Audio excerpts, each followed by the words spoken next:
राधे राधे। हरे कृष्णा भक्तों पौराणिक ग्रंथों में कार्तिक महीने को विशेष धार्मिक कार्य का महीना माना गया है। इस पूरे मास व्रत व तप का विशेष फल प्राप्त होता है। मान्यता है कि कार्तिक मास में यदि पूरे महीने मनुष्य धार्मिक कार्य करे तो उसे मोक्ष की प्राप्ति होती है। कार्तिक के महीने में गंगा सेवन और दान पुण्य के साथ कई और पुण्य कार्य भी करने चाहिए। इस मास में ही देव उठनी एकादशी भी होती है। भगवान विष्णु इस मास की एकादशी पर ही अपनी निद्रा से उठते हैं। पुराणों में भगवान नारायण ने ब्रह्मा को, ब्रह्मा ने नारद को और नारद ने महाराज पृथु को कार्तिक मास के सर्वगुण संपन्न महात्म्य के संदर्भ में बताया था। तो चलिए शुरू करते हैं। कार्तिक मास महात्म्य कथा अध्याय 27वां। कृष्ण नाम का आसरा, कृष्ण नाम का ध्यान। 27वां अध्याय अब लिखने लगा महान। पार्षद ने कहा, एक दिन की बात है, विष्णुदास ने नित्यकर्म करने के पश्चात भोजन तैयार किया, किंतु कोई उसे छुपकर चुरा ले गया। विष्णुदास ने देखा भोजन नहीं है, परंतु उन्होंने दोबारा भोजन नहीं बनाया, क्योंकि ऐसा करने पर सायंकाल की पूजा के लिए उन्हें अवकाश नहीं मिलता। अतः प्रतिदिन के नियम का भंग हो जाने का भय था। दूसरे दिन पुनः उसी समय पर भोजन बनाकर वे जो ही भगवान विष्णु को भोग अर्पण करने के लिए गए, त्यों ही किसी ने आकर फिर सारा भोजन हड़प लिया। इस प्रकार 7 दिनों तक लगातार कोई उनका भोजन चुरा कर ले जाता रहा। इससे विष्णुदास को बड़ा विस्मय हुआ। वे मन ही मन इस प्रकार विचार करने लगे, ओहो, कौन प्रतिदिन आकर मेरी रसोई चुरा ले जाता है। यदि दोबारा रसोई बनाकर भोजन करता हूँ तो सायंकाल की पूजा छूट जाती है। यदि रसोई बनाकर तुरंत ही भोजन कर लेना उचित हो तो मुझसे यह ना होगा, क्योंकि भगवान विष्णु को सब कुछ अर्पण किए बिना कोई भी वैष्णव भोजन नहीं करता। आज उपवास करते मुझे 7 दिन हो गए। इस प्रकार मैं व्रत में कब तक स्थिर रह सकता हूँ। अच्छा, आज मैं रसोई की भली भांति रक्षा करूंगा। ऐसा निश्चय करके भोजन बनाने के पश्चात वे वहीं कहीं छिपकर खड़े हो गए। इतने में ही उन्हें एक चांडाल दिखाई दिया, जो रसोई का अन्न हरकर जाने के लिए तैयार खड़ा था। भूख के मारे उसका सारा शरीर दुर्बल हो गया था। मुख पर दीनता नजर आ रही थी। शरीर में हाड़ और चाम के सिवा कुछ शेष नहीं बचा था। उसे देखकर शेष ब्राह्मण विष्णुदास का हृदय करुणा से भराया। उन्होंने भोजन चुराने वाले चंडाल की ओर देखकर कहा, भैया जरा ठहरो ठहरो, क्यों रूखा सूखा खाते हो, यह घी तो ले लो। इस प्रकार कहते हुए विप्रवर विष्णुदास को आते देख वज्र चांडाल भय के मारे बड़े वेग से भागा और कुछ ही दूरी पर मूर्छित होकर गिर पड़ा। चांडाल को भयभीत और मूर्छित देखकर द्विज श्रेष्ठ विष्णुदास बड़े वेग से उसके समीप आए और दयावश अपने वस्त्र के छोर से उसको हवा करने लगे। तदंतर जब वह उठकर खड़ा हुआ तब विष्णुदास ने देखा वहां चांडाल नहीं है, बल्कि साक्षात नारायण ही शंख चक्र और गदा धारण किए सामने उपस्थित हैं। अपने प्रभु को प्रत्यक्ष देखकर विष्णुदास सात्विक भावों के वशीभूत हो गए। वे स्तुति और नमस्कार करने में भी समर्थ न हो सके। तब भगवान ने सात्विक व्रत का पालन करने वाले अपने भक्त विष्णुदास को छाती से लगा लिया और उन्हें अपने जैसा रूप देकर बैकुंठ धाम को चले गए।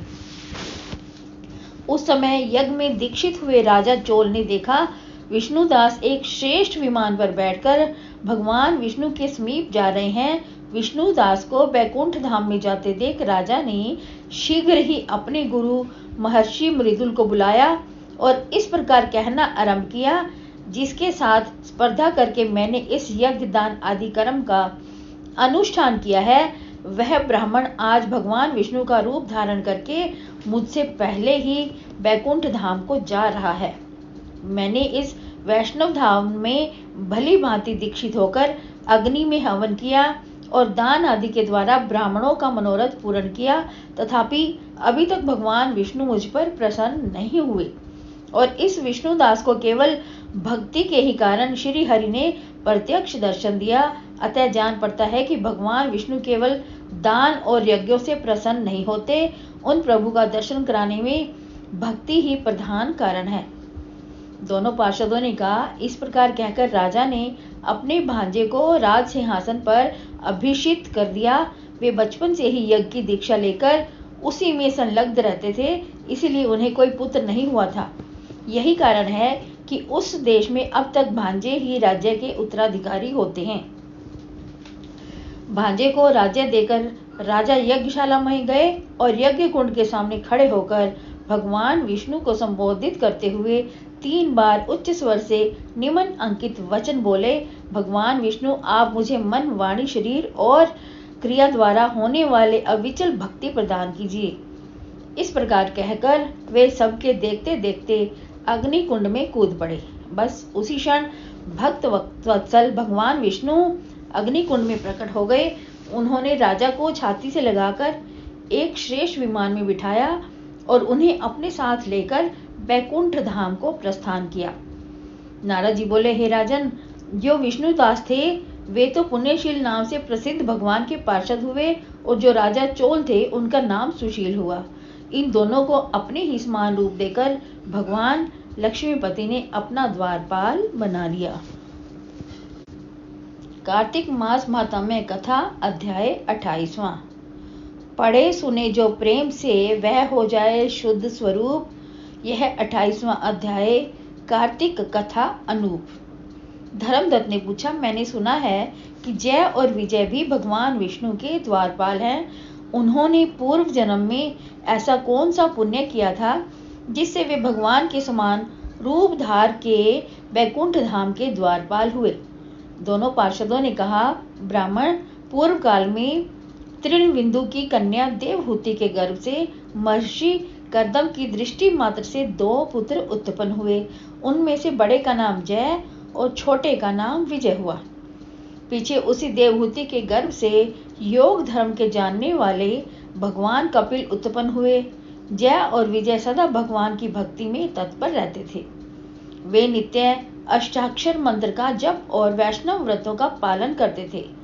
एक समय राजा मरुत ने उन दोनों को अपने यज्ञ में बुलाया, जहां जय ब्रह्मा बनाए गए और विजय आचार्य।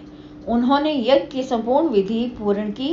यज्ञ के अंत में अवृत स्थान के पश्चात राजा मरुत ने उन दोनों को बहुत सारा धन दिया। धन लेकर दोनों भाई अपने आश्रम पर गए। वहां उस धन का विभाग करते समय दोनों में परस्पर लाग डांट पैदा हो गई। जय ने कहा, इस धन को बराबर बराबर बांट लिया जाए। विजय का कहना था, नहीं, जिसको जो मिला है वह उसी के पास रहे। तब जय ने क्रोध में आकर लोभी विजय को शाप दिया, तुम ग्रहण करके देते नहीं हो, इसलिए ग्रह अर्थात मगरमच्छ हो जाओ। जय के शाप को सुनकर विजय ने भी शाप दिया, तुमने मद से भ्रांत होकर शापो दिया है, इसलिए तुम मातंग अर्थात हाथी की योनि में जाओ। तत्पश्चात उन्होंने भगवान से शाप निवृत्ति के लिए प्रार्थना की। श्री भगवान ने कहा, तुम मेरे भक्त हो, तुम्हारा वचन कभी असत्य नहीं होगा। तुम दोनों अपने ही दिए हुए इन शापों को भोगकर फिर से मेरे धाम को प्राप्त होंगे। ऐसा कहकर भगवान विष्णु अंतर्ध्यान हो गए। तदंतर वे दोनों गंड नदी के तट पर ग्रह और गज हो गए। उस योनि में भी उन्हें पूर्व जन्म का स्मरण बना रहा और वे भगवान विष्णु के व्रत में तत्पर रहे। किसी समय वह गजराज कार्तिक मास में स्नान के लिए गंड नदी गया तो उस समय ग्रह ने शाप के हेतु स्मरण करते हुए उस गज को पकड़ लिया। ग्रह से पकड़े जाने पर गजराज ने भगवान रमानाथ का स्मरण किया। तभी भगवान विष्णु शंख चक्र और गदा धारण किए वहां पर प्रकट हो गए। उन्होंने चक्र चलाकर ग्रह और गजराज का उद्धार किया और उन्हें अपने जैसा रूप देकर बैकुंठ धाम को ले गए। तब से वह स्थान हरि क्षेत्र के नाम से प्रसिद्ध है। वे ही दोनों विश्व विख्यात जय और विजय हैं, जो भगवान विष्णु के द्वारपाल हुए हैं। धर्मदत्त, तुम भी ईर्ष्या और द्वेष का त्याग करके सदैव भगवान विष्णु के व्रत में स्थिर रहो, समदर्शी बनो। कार्तिक माघ और वैशाख के महीनों में सदैव प्रातःकाल स्नान करो। एकादशी व्रत के पालन में स्थिर रहो। तुलसी के बगीचे की रक्षा करते रहो।